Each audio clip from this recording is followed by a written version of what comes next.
अहंकारी अर्जुन बागेत त्या राजवाड्यासारख्या घराच्या दारात उभे असलेल्या नवविवाहित जोडप्याला पाहून शकुंतला यांना मोठा धक्काच बसला होता. आपल्या एकुलत्या एका मुलाचे लग्न अगदी धूमधडाक्यात सर्व रीतिरिवाज आणि परंपरेनुसार करून सोनघरात आणायची या त्यांचं स्वप्नावर त्यांच्या लाडक्या मुलाने पाणी पेरले होते. तो मुलगा म्हणजेच त्यांचा लाडका अर्जुन शेखावत. त्या दोघांना दारात पाहताच शकुंतला यांनी रागाने आपला चेहरा फिरवला आणि त्या थेट आपल्या खोलीत निघून गेल्या. तिथे उपस्थित असलेली अर्जुनची बहीण सायली हिनेही रागाने निघून गेली. आपल्या घरच्यांचा स्वभाव आधीपासूनच ठाऊक असलेला अर्जुनने जास्त विचार न करता शेजारी उभे असलेल्या आपल्या बायकोकडे पाहिले. चलात असे म्हणत त्याने तिला एका प्रकारे परपटतच घराच्या आत नेले. तिनेही न बोलता त्याचा पाठलाग केला आणि तो ज्या खोलीत गेला तिथे तीही मागून गेली. खोलीत येताच अर्जुनने इतका वेळ दाबून ठेवलेला आपला सगळं राग बाहेर काढला. तिचे मागचे केस घट्ट पकडून तो ओरडला, काय समजतेस तू स्वतःला? हो, मदतीसाठी आले तर तुझ्या त्या दळबद्री गावकऱ्यांनी तुला माझ्या गळ्यात बांधून पाठवून दिले. तुझ्यामुळे माझी आई आज माझ्याशी न बोलता निघून गेली. माझी बहीण सायली सुद्धा तोंड फिरवून निघून गेली. हे सगळं तुझ्या ह्या अपशकुनी चेहऱ्यामुळे झालंय. तू माझ्या आयुष्यातली सर्वात मोठी पनवती आहेस असे म्हणत त्याने तिला जोरात जमिनीवर ढकलून दिले. तुला स्पर्श केलेले हे हात मला ऍसिडने धुवावेसे वाटत आहेत. तुझा चेहरा बघायची मला सिसारी येते असे रागाने पुटपुटत तो वॉशरूममध्ये निघून गेला. अर्जुनचे हे शब्द ऐकून तिच्या डोळ्यातून अश्रूंचा पूर वाहू लागला. त्याने इतकं जोरात ढकलले होते की तिचं कोपर ते तिथे ठेवलेला टिपवायला जाऊन लागला आणि तिथून रक्त येऊ लागले. वाहणारे रक्त पुसत ती रडत रडतच कशीबशी उभी राहिली. तेवढ्यात घराचा नोकर आला आणि कारमागील त्यांचे सामान खोलीत आणून ठेवून निघून गेला. अर्जुन फ्रेश होऊन जेव्हा वॉशरूमचा बाहेर आला तेव्हा त्याने पाहिले की तिने अजूनही कोपऱ्यात उभे राहून रडत असल्याचे त्याने पाहिले. तो तिच्या जवळ आला आणि त्याने तिचे गाल आपल्या रखरखीत हातांनी घट्ट पकडले. हे बघ, ही माझी खोली आहे. तुझी जागा तो सोफा किंवा ही जमीन आहे. एवढीच तुझी लायकी आहे, समजलं? कपडे तर बघ, ह्या घाणेरड्या बॅगेत कसले कपडे असले आणलेस आणि हे कपडे तरी किती घाणेरडे आहेत. माझ्या घरी कामाला येणाऱ्या लोकांची सुद्धा एक लायकी असते. तुझ्यासारख्या कोणत्या तरी खेड्यात कोपऱ्यात वाढलेल्या मुलीला मी माझ्या घराच्या उंबरठा सुद्धा ओलांडू देणार नाही. तुझ्या गावाच्या लोकांनी केलेल्या चुकीची शिक्षा आता तू भोग. तिथे तू एक जरी शब्द बोलली असतीस ना तर माझ्या हाताने मंगळसूत्र बांधून घेऊन आज तू ह्या जागी नसतेस. पण तू तोंडाला डिंक लावण्यासारखी आणि वेड्यासारखी गप्प बसून राहिलीस. आता बघ, मी मरेपर्यंत तुला माझ्या घरात किंवा माझ्या मनात बायकोचे स्थान अजिबात मिळवून देणार नाही. हे लक्षात ठेव. ते स्थान फक्त माझ्या आईने पसंत केलेल्या मुलीलाच मिळेल. तू माझ्या घराच्या कामाच्या लायकीची सुद्धा नाहीस. तरीही मी तुला माझ्या घरात कामासाठी ठेवून घेईन. तुझ्या त्या घाणेरड्या गावाच्या लोकांसाठीच. फक्त आपण नवरा बायको आहोत. त्या पलीकडे आपल्या दोघांमध्ये काहीही संबंध नाही. माझ्या घरात तू फक्त एक नोकर आहेस, बास, तो म्हणाला. तर मग अर्जुन कोण आहे? त्याने लग्न केलेली ती मुलगी कोण आहे? तिची चूक नसतानाही अर्जुन तिच्यावर इतकं राग का काढत आहे? अर्जुनने हे लग्न घरच्यांच्या दबावाखाली केले आहे असे मानले तरीही ते लग्न त्याच्या आईलाही मान्य नाही. मग अर्जुन आणि त्या मुलीचे लग्न होण्यामागे नेमकी कोणती मोठी घटना घडली असेल? त्या रात्री नक्की काय झाले होते? अर्जुन आपल्या खोलीतून बाहेर आला आणि थेट आपल्या आईच्या खोलीत जाऊन उभा राहिला. शकुंतला देवी रागाने लाल झाल्या होत्या. आपल्या आईला कसं शांत करावं हेच अर्जुनला समजत नव्हतं. तो आपल्या आईच्या जवळ गेला आणि त्याने आई म्हणून हाक मारली. त्याच्याकडे रागाने पाहत त्या म्हणाल्या, मला तशी हाक मारण्याचा अधिकार आता तुला उरलेला नाही. कोणत्या तरी रस्त्यावरच्या भिकाऱ्याला घेऊन आलास ना, जा आता तिचंच पदरला धरून फिरत राहा.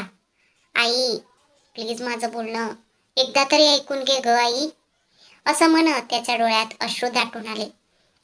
शकुंतला देवींना आपल्या मुलाच्या डोळ्यात पाणी आलेलं पाहून वाईट वाटलं. पण त्याने केलेली चूक अजिबात माफ करण्यासारखी नव्हती. म्हणून त्या काहीही न बोलता गप्प बसून राहिल्या. अर्जुन त्यांच्या जवळ गेला आणि त्याने त्यांच्या मांडीवर डोकं ठेवलं. आई, बाबा आपल्याला सोडून गेले तेव्हा आपली परिस्थिती कशी झाली होती हे फक्त देवालाच ठाऊक आहे ना ग आई.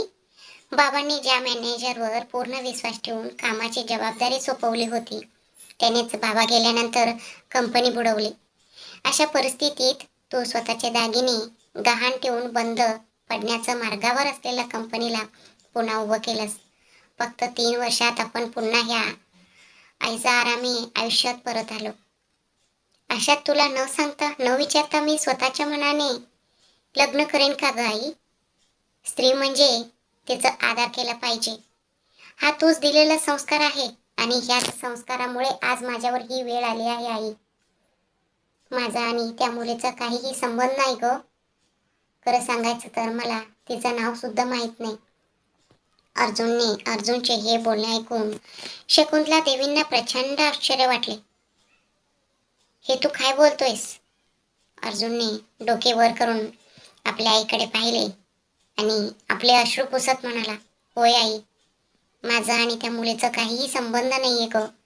आज मी एका गावाला जाणार आहे असं तुला म्हणत होतो, आठवतंय का तुला? आपल्या कंपनीचे काही माल ठेवण्यासाठी गोडाऊनची जागा बघायला जातोय असं सांगितलं होतं ना मी. त्याच कामासाठी आज जेव्हा मी गेलो होतो तेव्हा एका माणसाने एका 18 वर्षाच्या मुलीवर करण्याचा प्रयत्न करत होता. मी ते पाहिले आणि त्याला बेदम चोप देऊन तिथूनच पोलिसांचं हवाले केले. त्यानंतर त्या गावाचे लोक आले ज्याच्याशी तिचे लग्न होणार होते. तो मुलगा तर आता पोलीस स्टेशनमध्ये होता. मग आता लग्नाच्या मंडपात बसलेल्या मुलीचे काय होणार? तिच्याशी कोण लग्न करणार? असे ते विचारू लागले. मी त्यांना म्हणालो की अशा नीच माणसासोबत लग्न करून देण्यापेक्षा लग्न न झालेलंच बरे. त्यामुळे त्या मुलीचे आयुष्य तरी उद्ध्वस्त होणार नाही. तेव्हा त्या मुलीची काकू पुढे आली आणि म्हणाले, तो माझा स्वतःचा भाऊ आहे रे. तो तसाच लाळगोटे आणि वाईट प्रवृत्तीचा आहे. हे माहीत असूनही आम्ही त्याचे लग्न लावून देत होतो जेणेकरून लग्नानंतर तरी तो सुधारेल. तिने अत्यंत घाणेरड्या शब्दात त्याचे समर्थन केले. मलाही प्रचंड राग आला आणि मी म्हणालो, तुमचे प्रश्न तुम्हीच सोडवा. माझं ह्याच्याशी काही संबंध नाही. मला माझी स्वतःची कामे आहेत. मी तिथून निघू लागलो तेव्हा तिचे काकू आणि काका दोघंही माझ्या समोर आले आणि म्हणाले, आता जर ही मंडपातून लग्न न करता उठली तर गावचे लोक प्रत्येक तोंडाने वेगवेगळ्या गोष्टी बोलतील. तिला अपशकुनी, पायगुण वाईट असलेली, दळभद्री आणि कलंकित म्हणतील. आता तूच तिच्याशी लग्न कर. तेव्हा मला प्रचंड राग आला आणि मी त्यांच्यावर मोठ्याने ओरडलो. माझे ते बोलणे ऐकून तिच्या काकूंनी तिथेच असलेल्या एका झाडाला पाशी लावून घेण्यासाठी गेले. तिचे काका शेतातील झाडांना मारायचे विष पिण्यासाठी धावले. ते गावाच्या लोकांसमोर जाऊन वरडू लागले की आमच्या मरण्याला हाच माणूस जबाबदार आहे. याला पोलिसांचा हवाले करा. आणि असे मला स्वतःचे जीव द्यायला निघाले. हे सगळं पाहून मी खरोखरच खूप घाबरलो आई. मी कशाला ह्या गावी आलो असंच मला वाटू लागलं होतं. शेवटी गावाच्या लोकांनी त्यांची समजूत काढली. त्यानंतर गावचे सरपंच माझ्याकडे आले आणि मला बाजूला घेऊन जाऊन म्हणाले, हे बघ मुला, तू कोण आहेस हे मला माहित नाही, पण तुला पाहून तू कोणत्या तरी मोठ्या घराचा मुलगा दिसतोस. त्या मुलीला एक आयुष्य दे बाबा, तिच्याशी लग्न कर. मी म्हणालो, सर तुम्ही काय बोलताय? हे तुमचं तुम्हाला तरी कळतंय का? माझ्या घरी माझे मोठे म्हणून माझी आई आहे. मी असं कुठेतरी अनाथ असल्यासारखं लग्न करू शकत नाही. माझी आई जी मुलगी शोधेल तिच्याशी मी लग्न करेन.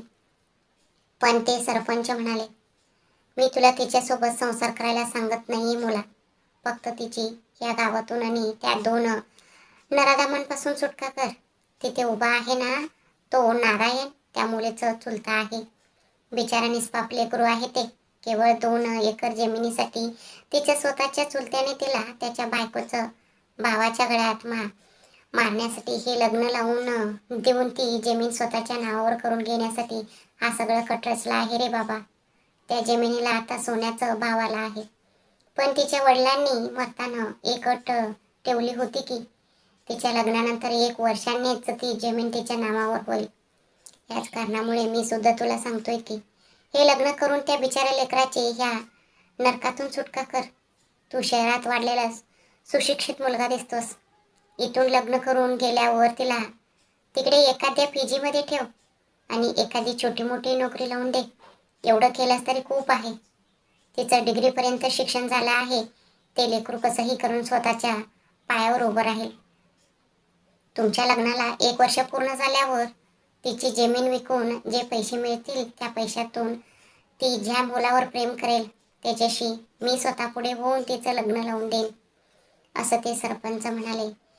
हे सगळं घडत असतानाही ती मुलगी मात्र मंडपातून न उठता यज्ञकुंडात जळणाऱ्या अग्नीकडेच एकटक पाहत शांत बसली होती. तिचा तो चेहरा पाहून माझ्या मनात नक्की काय आलं मलाही माहीत नाही आई. मी तिच्या गळ्यात मंगळसूत्र बांधलं आणि तिला इथे घेऊन आलो, बस एवढंच. असं म्हणत अर्जुनने लग्नामध्ये नक्की काय घडलं होतं ह्याचा सगळं खुलासा केला. इतका वेळ त्याचे हे सगळे बोलणे ऐकून शकुंतला देवींना कळून चुकले की यात त्यांच्या मुलाची काहीच चूक नव्हती. हे लक्षात आल्यावर शकुंतला देवींचे मन शांत झाले. त्या म्हणाल्या, त्या लोकांनी ह्या मुलीला तुझ्यावर विश्वास ठेवून पाठवले आहे. त्यामुळे तिला उद्या कुठे दुसरीकडे सोडून देऊन नंतर त्या मुलीचे डोकेदुखी आपल्या मागे नको. सध्या ती आपल्याच घरात राहू दे. पण खरंच सांग, तुझ्या मनात त्या मुलीबद्दल कोणत्याही प्रकारची भावना नाही ना? त्याने विचारले. नाही आई, अजिबात नाही. तो म्हणाला, ठीक आहे मग, मला एक वचन दे. मी जी मुलगी तुझ्यासाठी पाहीन तिच्याशीच तू रीतसर लग्न करून संसार करशील, असे म्हणत त्यांनी आपला हात पुढे केला. हो आई, नक्की, असे म्हणत अर्जुननेही त्यांना वचन दिले. इथून पुढे ती मुलगी आपल्या घरात एका कामवाल्या बाईसारखीच राहील. 1 वर्षानंतर तिचे आयुष्य सेटल करून तू दुसरे लग्न करशील ना? त्यांनी विचारले. अर्जुनने हो आई म्हणत आपली मान डोलावली. त्या अपशकुनी मुलीसाठी आधी राहण्याची दुसरी व्यवस्था करावी असा विचार करता तो पुन्हा खोली बाहेर निघून गेला. तिकडे तिने हळूच खोली बाहेर डोकावून पाहिले. भीतीपोटीच तिने लगबगीने आपले ओले केस टावेलने बांधले आणि ती बाहेर आली. पूर्ण घरात शोधूनही ती कुठेच न दिसल्यामुळे अर्जुन थोडा घाबरला. तो परत खोलीत आला तेव्हा ती आपले केस पुसत उभी असलेली त्याला दिसली. अर्जुन थेट तिच्याजवळ गेला. त्याने तिला स्वतःकडे फिरवले आणि तिच्या गालावर सणसणीत चापट लगावले. त्या चापटचा खन्न असा आवाज संपूर्ण खोलीत घुमला. तिच्यात त्याच्याकडे पाहण्याचे धाडस नव्हते. त्यामुळे ती मान खाली घालून उभी राहिली. एका हाताने गाल धरून असलेल्या तिच्या डोळ्यातून अश्रू बाहेर पडण्यासाठी आस सुचलेले होते. काय ग, तुला काय वाटतं? मी तुझी काळजी घेण्यासाठी ठेवलेला तुझ्या बॉडीगार्ड आहे की काय? सतत तुझ्यावर पाळत ठेवून बसणे हे माझे काम नाही. मला करायला खूप काम आहेत. आणि हो, माझ्या बाथरूममध्ये आंघोळ करायला अधिकार तुला कोणी दिला? हो हो, आता कसंही करून एक श्रीमंत घराच्या मुलाशी लग्न झालंय, तर मग कसंही करून त्याला आपल्या जाळ्यात ओढायचं आणि ह्या श्रीमंतीचे सुख भोगायचं, असं विचार केलाय काय तू? हे सगळं ह्या जन्मात तरी शक्य होणार नाही. हे लक्षात ठेव. आपलं लग्न कसं झालं हे मी माझ्या आईला सगळं सांगितलं आहे. तुला आता 1 वर्ष माझ्याच घरात राहावं लागेल, तेही एका कामवाल्या बाईसारखं. समजलं का तुला? त्याने मोठ्याने वरडत विचारले. हुंदके देत रडणाऱ्या त्या मुलीने मान खाली घालूनच होकारार्थी मान डोलावले. चल निघ बाहेर. इथून पुढे ही तुझी जागा नाही. शेजारी गेस्टरूम आहे, असे म्हणत त्याने तिला दरवाजापर्यंत ओढत आणले. तिची बॅग तिच्या तोंडावर फेकली आणि धाडकन दरवाजा बंद केला. रडत रडत ती मुलगी अर्जुनने सांगितलेल्या खोलीत गेली. तिथे आपले बॅग ठेवून ती एका कोपऱ्यात बसली आणि गुडघ्यांमध्ये तोंड लपून डसाडसा रडू लागली. बाबा, आई, मला ह्या अशा क्रूर जगात एकटं सोडून तुम्ही का निघून गेलात? मलाही तुमच्यासोबत घेऊन जायचं ना. मी असं काय पाप केलं होतं जे मला असं सोडून गेलं? तिथे होते तोपर्यंत काका काकू मारहाण करून चळत होते. आता तिथून मला इथे पाठवलंय का? मला कोणीच हक्काचा माणूस नाही म्हणून तुम्ही माझ्यासोबत असं करताय का देवा? देवा, माझी परिस्थिती तर आगीतून पोपाट्यात पडल्यासारखी झाली आहे. असे म्हणत रडत रडत ती तिथेच बसल्या बसल्या झोपी गेली. रात्री सगळेजण जेवायला बसले असताना शकुंतला देवींनी विचारले, अर्जुन, ती मुलगी कुठे आहे? तिची सेवा तिच्या खोलीतच करावी लागणार आहे का? मग अर्जुन म्हणाला, मला माहित नाही आई. मी तर तिला केव्हाच गेस्ट रूम मध्ये जायला सांगितलं होतं. ती नक्की कुठे आहे मला माहित नाही. रमा, शकुंतला देवींनी हाक मारली. डायनिंग टेबलाजवळ येत 45 वर्षाची रमा म्हणाली, बोला मालकीनबाई. मग शकुंतला देवी म्हणाल्या, ती मुलगी गेस्ट रूम मध्ये आहे म्हणे, जा आणि तिला जेवायला बोलवून आण. हो ठीक आहे म्हणत रमा गेस्ट रूमच्या दिशेने निघाली. ती अर्जुनची बायको आहे हे रमाला माहीत असल्यामुळे तिने लांबूनच हाक मारली, छोटी मालकीनबाई. पण त्या मुलीने काहीच उत्तर दिले नाही. हे पाहून रमा तिच्या आणखी जवळ गेली आणि तिला हळूच स्पर्श करत पुन्हा म्हणाली, छोटी मालकीनबाई. तेव्हा ती मुलगी प्रचंड घाबरली आणि दचकून मागे सरकली. रमा म्हणाली, छोटी मालकीनबाई, मी रमा आहे. तुम्ही एवढं का घाबरताय? चला जेवायला चला, असे म्हणत तिने तिला बोलावले. तिने रमाला पाहिले तेव्हा तिला तिच्या स्वतःच्या आईची आठवण आली आणि तिने आई म्हणत रमाला घट्ट मिठी मारली. रमाला स्वतःचे मूल नसल्यामुळे आई हा शब्द ऐकून तिचे मातृत्व जागे झाले आणि तिच्या मनात माया दाटून आली. रमाने तिला जवळ घेतले आणि रडू नको ग बाळा असे म्हणत तिचे डोळे पुसले. जेव्हा रमाने तिचा चेहरा पाहिला तेव्हा तिच्या गालावर उमटलेले वळ पाहून हे अर्जुनचेच काम आहे हे समजायला रमाला वेळ लागला नाही. तरीही हा त्यांचा संसाराचा विषय आहे. आपल्याला ह्यात बोलायचा अधिकार नाही. आपण ह्या घराचे फक्त नोकर आहोत. असं विचार करून तिने चला जेवायला चला म्हणून तिने तिला आवाज दिला. आई, मी नाही येत, मला जेवण नकोय असे म्हणत तिच्या डोळ्यात पाणी आले. असं म्हणू नये बाळा, त्यांना राग आला तर ते पुन्हा मारतील, चल असे समजावून सांगत रमाने तिला सोबत घेतले. रमाच्या पाठीमागे एखाद्या चिमणीचं पिल्ल्यासारखी लपत लपत अर्जुनची बायको चालत येत होती.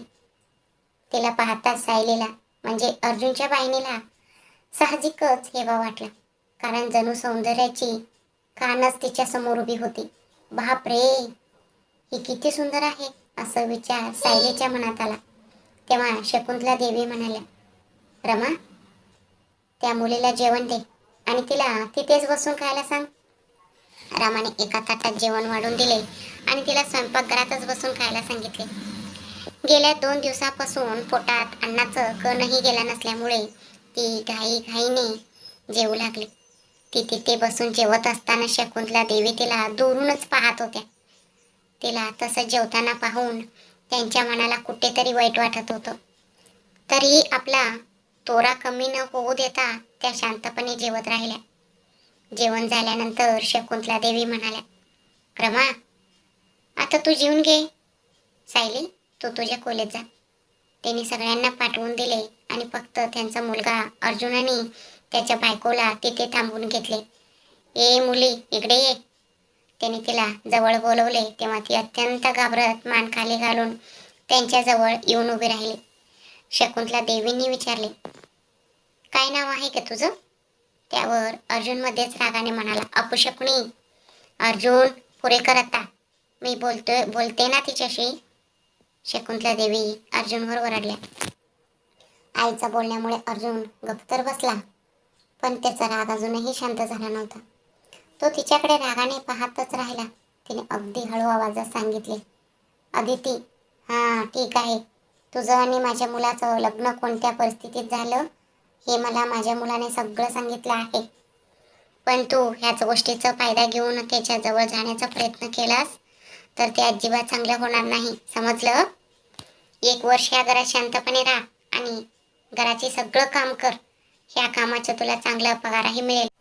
आणि हो, 1 वर्षानंतर तुझी ती कोणती तरी जमीन मिळणार आहे ना, ती विकून तुझे पैसे घे आणि तुझं आयुष्य तू स्वतः बघ.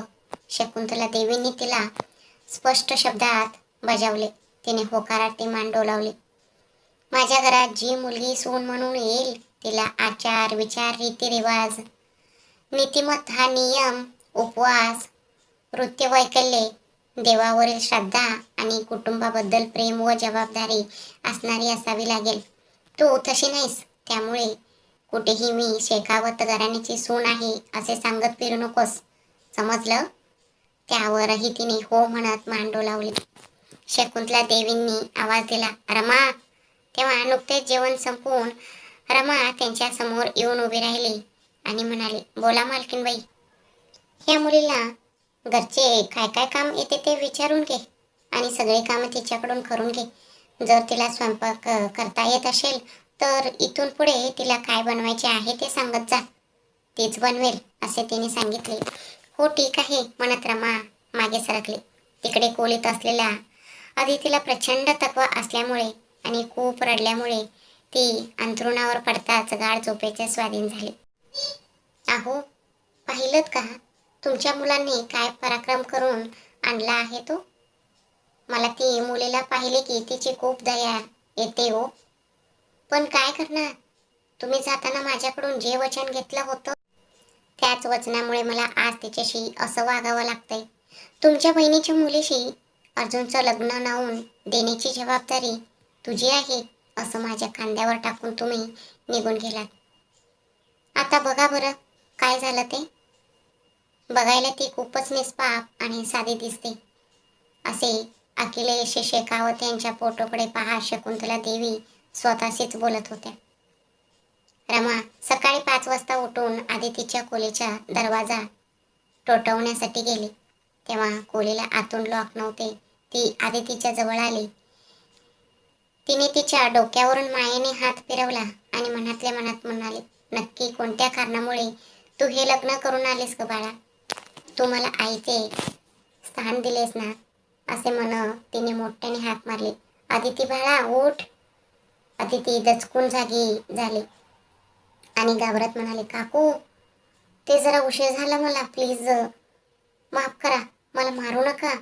ती अशी गायवाया करत असतानाच रमाने तिला जवळ घेत म्हटले, बाळा इकडे बघ, उशीर नाही झाला ग आणि मी तुझी काकू पण नाही. रमाने जेव्हा तिला ह्या वास्तवाची जाणीव करून दिली तेव्हा तिला काल झालेलं लग्न आठवलं आणि ती म्हणाली, माफ करा आई. असू दे ग बाळा, आता कुठे 5 वाजलेत, चल आपण दोघी मिळून काम करूया. रामाने तिला सोबत घेतले. रामाला खरं तर तिला इतक्या लवकर उठवायचं नव्हतं, पण शकुंतला देवींचं शब्द ती मोडू शकत नव्हती. आदिती अंथरुणावर उठली आणि म्हणाली, आई मी आंघोळ करून येऊ का? त्यावर रमा तिचे गाल तोपटत म्हणाली, इथून पुढे सुद्धा असंच करत जा. आंघोळ केल्याशिवाय स्वयंपाकघरात जायचं नाही. मी बाहेर अंगणात पाणी शिंपडते, तू येऊन छान रांगोळी काढ असे म्हणून ती तिथून निघून गेली. रमा गेल्यानंतर अदिती त्या दिशेने पाहत राहिली आणि स्वतःशीच म्हणाली, कोणत्या जन्माचा नाता आहे कुणास ठाऊक, मला आता आईसारखी माया दाखवत आहेत. असा विचार करत ती आंघोळीला गेली. माझ्या काका काकूने मला कधीच इतक्या प्रेमाने उठवलं नव्हतं. ते नेहमी माझ्या तोंडावर तांब्यावर पाणी वतूनच मला उठवायचे. त्यात माझे काका तर मुद्दाम मला लातेने मारायचे, तुडवून जायचे. असं भूतकाळ आठवून ती गही भरली. पण लगेच वास्तवात येत तिने घाईघाईने आपली आंघोळ आटोपली आणि ती खाली आली. रामाने जाळून घेऊन अंगणात पाणी शिंपडले होते. आदितीने बाहेर येऊन सुंदर रांगोळी काढली आणि बागेत उमललेली फुले आणून चौकटीवर ठेवली आणि ती आत गेली. ती रमाला म्हणाली, आई आता जाळून घेऊन फरशी पुसायची का? असे तिने विचारले. तिच्या निष्पापपणावर भारावून गेलेली रमाने तिच्या डोक्यावरून मायेने हात फिरवला आणि म्हणाले, नाही ग बाळा, ते काम करायला दुसरी कामवाली बाई येते. आता तू फक्त एक काम कर, जाऊन सगळ्यांना कॉफी घेऊन ये. हे बघ, ही मालकीनबाईसाठी कॉफी, अर्जुनसाठी ग्रीन टी आणि सायलीसाठी बूस्ट असे म्हणत तिने प्रीतीच्या हातात दिला आणि त्यांची खोली कुठे आहे ते दाखवले. आई, मला खूप भीती वाटते, प्लीज आजच्या दिवसापुरतं तुम्हीच देऊन येता का? तिने विनवणी केली.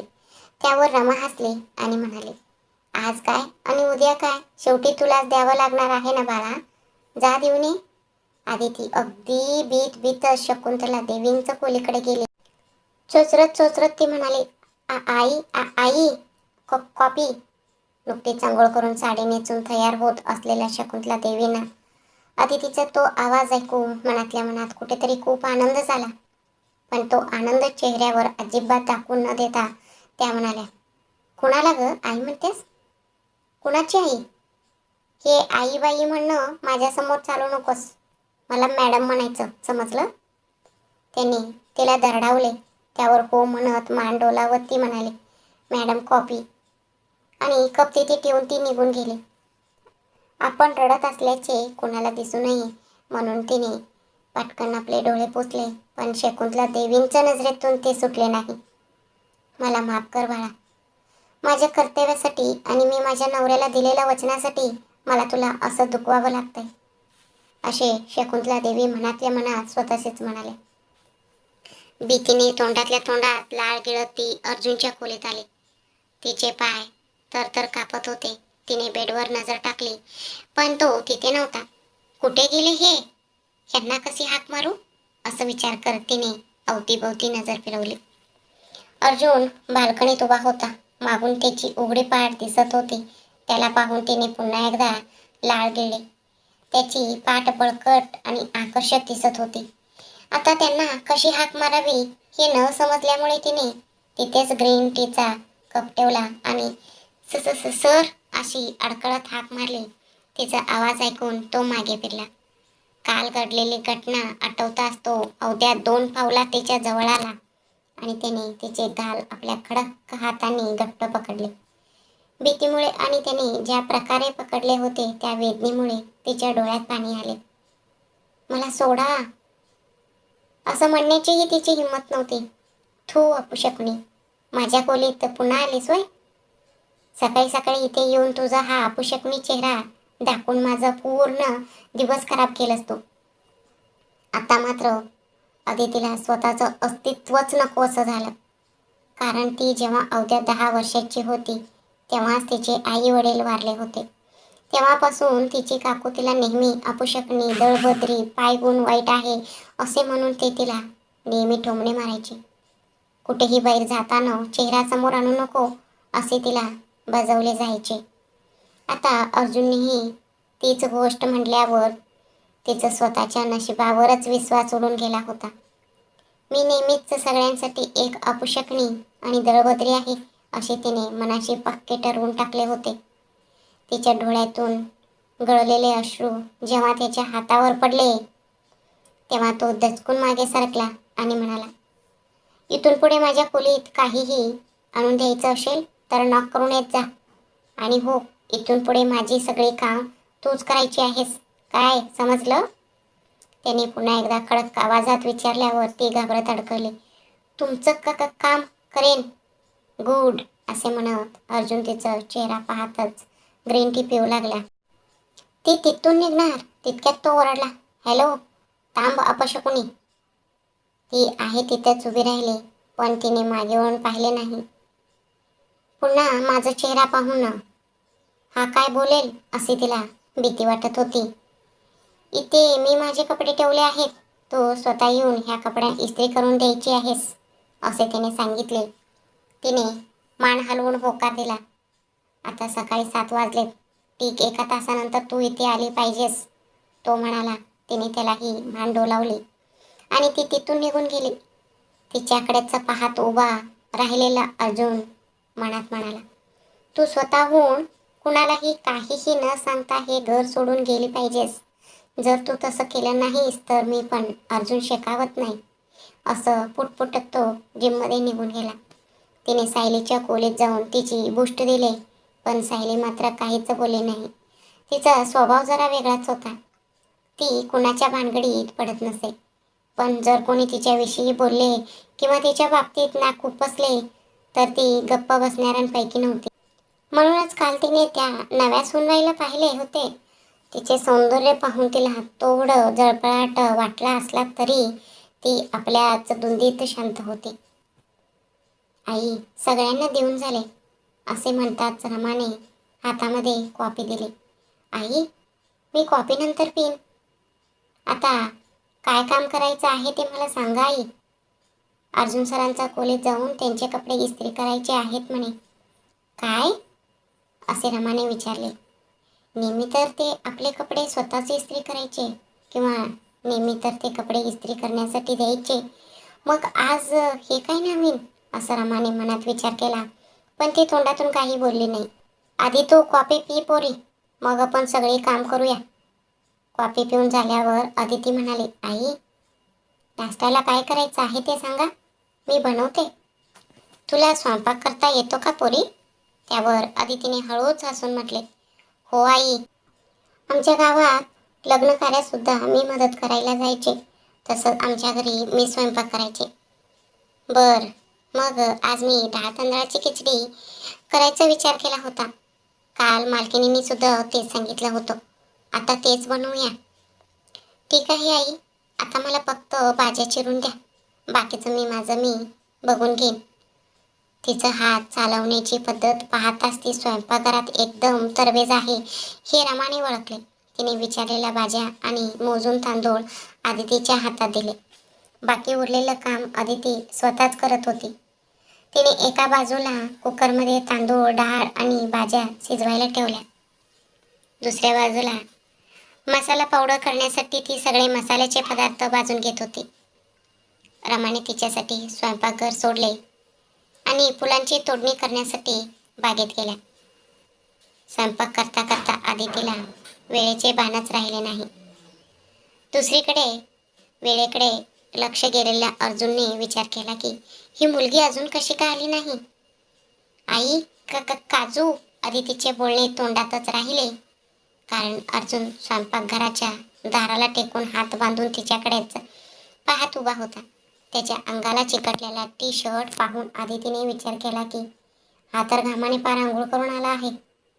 तिने घड्याळाकडे पाहिले. त्याने दिलेल्या वेळेपेक्षा 10 मिनिटे जास्त झाली होती. घाबरून अडकळत ती म्हणाली, सर, मी आताच येते. भीतीने तिच्या कपाळावर घामाचे थेंब जमा झाले होते. ते पाहून अर्जुन काहीही न बोलता सरळ आपल्या खोलीकडे निघून गेला. तेवढ्यात रमा तिथे आल्या. आई, सगळं झालं आहे, फक्त तुपात काजू तळून ह्यामध्ये मिक्स करा, असे सांगून ती अर्जुनच्या खोलीकडे सश्याच्या पिल्ल्यासारखी पळत सुटली. ती ज्या दिशेने पळाली तिकडे पाहत रमाने मनातल्या मनात एक लहान असे हसू आणले. अर्जुन आंघोळीला जाण्यासाठी आपले जिमचे कपडे काढत होता. घाईघाईत ती त्याने दिलेली धमकी विसरून सरळ खोली शिरली. त्याने नुकताच आपला टी शर्ट काढला होता. तिला पाहून तो वरडणार इतक्यात तो तिच्या जवळ आला. तेव्हा काल त्याने मारलेला चापडचा वळ तिच्या गालावर उमटला होता. ते पाहून अर्जुनने विचार केला, सकाळी तर हे दिसत नव्हतं. ओ हो, बहुतेक या अनिष्ट मेकअप केला असावा. आता स्वयंपाक करताना घामाने तो मेकअप निघून गेला असणार. त्यानंतर त्याने विचार केला, जे काही असेल ते मला त्याची काही देणं घेणं नाही. हे घे, हे कपडे इस्त्री करून ठेव. मी बाहेर येईपर्यंत तू इथून काढता पाय घेतला पाहिजेस. तुझ्यासमोर कपड्यांशिवाय शरीर प्रदर्शन करायला मी काही मिस्टर इंडिया नाही, समजलं? असं म्हणत त्यांनी कपडे तिच्या हातावर कोंबले आणि तो निघून गेला. तो गेल्यावर तिने उफ करत सुटकेचा श्वास सोडला. तिथल्याच आयरन स्टँडवरती त्याचे कपडे इस्त्री करू लागले. पण या सरांना एवढा राग का येतो? त्यातल्या त्यात काल त्यांनी मारलेले चापट आठवले तरी अजूनही माझा अंगाचा तडका उडतोय. अजूनही माझा गाल टणकतोय. लग्न होताना मी दगडासारखी गप्प बसून राहिले हे खरं आहे, पण माझी काकूचा भाऊ येईल असं काकू म्हणाली होती, म्हणून मी वाट पाहत बसले होते. हे कोणत्या वेळेत आले आणि त्यांनी माझ्या गळ्यात मंगळसूत्र बांधलं मला काहीच आठवत नाहीये. मंगळसूत्र बांधल्यानंतर त्यांनी पुढचा एकही विधी करू दिला नाही. थेट मला ओढत नेऊन कारमध्ये कोंबलं इतकंच.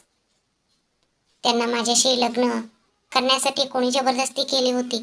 देवा, मला इथून जितक्या लवकर होईल तितक्या लवकर मुक्त कर रे बाबा. हे तर सारखं सारखं देवळाच्या घंट्यासारखं. जर त्यांनी माझ्या गालावर मारलं आणि माझं गाल उडद्याच्या वडासारखं सुजला तर अवघड होईल. असं विचार करत तिने इस्त्री करून संपवले. विचारात इतकी मग्न झाली होती की अर्जुन कधी येऊन तिच्यासमोर उभा राहिला हे तिलाच कळाले नाही. त्याने आपल्या केसांमधील पाण्याचे थेंब तिच्या अंगावर झटकले तेव्हा ती भानावर आली. छे, मला तर कधीच निघून जायला हवे होते, असं विचार करत ती अडकळत उठून जाऊ लागली. तितक्यात अंग न पुसता आलेल्या अर्जुनच्या अंगावरील पाणी जमिनीवर सांडले होते. त्या ओल्या जमिनीवर तिचा पाय पडला आणि ती घसरून पडणारच होती. आई ग, असे ती ओरडणार तितक्यात तिथेच असलेला अर्जुनने तिला पडू न देता आपल्या हातांच्या विळख्यात घट्ट पकडले. तिच्याकडे एकटाक पाहत तो म्हणाला, ए अपशकुनी, बघ, चालता येत नाही का? सकाळी सकाळी तुझं तोंड पाहावं लागलं आणि आता अशी जवळ आलीस. आता तुझ्या या अपशकुनी तोंडामुळे अजून काय काय भोगावं लागणार आहे कुणास ठाऊक, असे म्हणत त्याने तिला नीट उभे केले. आणि पहिले निघ इथून, असे जोरात ओरडून सांगितले. त्याच्या ह्या शब्दांमुळे तिच्या मनाला खूप मोठी जखम झाली. ती लहान असल्यापासून जेव्हा तिने आपल्या आई वडिलांना गमावले होते तेव्हापासून लोक तिचे नाव घेण्याऐवजी तिला अपशकुनी म्हणूनच जास्त हाक मारायची. आज ह्यानेही नेमका तोच शब्द वापरलेला ऐकून तिच्या डोळ्यातील अश्रू गालावरून खाली घसरले. अपशकुनी तोंड पाहून बाहेर गेले की कोणतंच काम नीट होत नाही, असे तिचे काका नेहमी म्हणायचे. त्या शब्दांची आठवण काढत ती रडत रडत गेस्ट रूम मध्ये निघून गेली. ऑफिससाठी तयार होऊन आलेल्या अर्जुनला शकुंतला नाश्ता वाढण्यासाठी आल्या. सायली सुद्धा तिथे आली. शकुंतला ह्यांनी त्या दोघांना नाश्ता वाढला आणि स्वतःसाठीही वाढवून घेऊन सगळे खाऊ लागले. नाश्त्याचा पहिला घास तोंडात टाकताच जणू काही अमृताचा घास घेतल्यासारखे त्यांना वाटले. रमा, हा नाश्ता कोणी बनवला आहे? शकुंतला ह्यांनी विचारले. अरे देवा, नाश्ता कसा झाला असेल कोणास ठाऊक, मी घाईघाईत स्वतः चाकून सुद्धा पाहिला नाही. आता परत त्या मुलीला बोलणी खावी लागणार का? असं मनातल्या मनात देवाकडे आदितीसाठी धावा करत रमाने तर त्या आवाजात सांगितले. मालकीनबाई, आज अदितीने नाश्ता बनवला आहे. हां, खूपच छान झाला आहे. कुठे आहे ती मुलगी? त्यावर रमा म्हणाले. अर्जुन सरांचे कपडे इस्त्री करायला म्हणून गेली होती. ती अजून परत आली नाही बाई. असं होय? अर्जुन, तू तिला परत काही काम दिलं आहेस की काय? शकुंतला ह्याने विचारले. यावर अर्जुन म्हणाला, नाही आई, मी काही काम दिलेलं नाही. इस्त्री होताच मी तिला इथून पाठवून दिलं होतं. त्याचा आईने म्हटल्याप्रमाणे खिचडी खरोखरच खूप चविष्ट झाला होता. पण अर्जुन अहंकार सोडून तोंड उघडून काहीच बोलला नाही. सायली तर त्या चवीमध्ये पूर्णपणे हरवूनच गेली. ती म्हणाली, रमा मावशी, मला आज डब्यामध्ये हेच घालून द्या, असे सांगून तिने डबा भरून घेतला. जेवणाच्या बाबतीत ती कोणताही भेदभाव करत नसे. शत्रूने जरी अमृत दिले तरी ते आनंदाने पिणारी सायली होती. रमा मावशी, मला एक महत्त्वाचे काम आहे. मला आता इथे बसून नाश्ता करायला जमणार नाही. प्लीज मला सुद्धा एक डबा देऊन टाका, असे म्हणत अर्जुन उठला. पण तोपर्यंत वाढलेला नाश्ता त्याने पोटभर खाल्ला होता. हे शकुंतला ह्यांच्या लक्षात आले. मुलांनी तिन्ही वेळ घरातच पोटभर जेवण केले तर आईलाही आनंदच होतो ना. त्यांनी रमाला डोळ्यांनीच डबा देण्याची खूण केली आणि स्वतः नाश्ता संपवून गोळ्या घेण्यासाठी खोलीत गेल्या. नेहमीप्रमाणे तुमच्या पाठिंबाची अपेक्षा आहे. माझी कथा वाचून कमेंट्स करून मला प्रोत्साहन देणाऱ्या सर्वांच्या मनापासून खूप खूप धन्यवाद.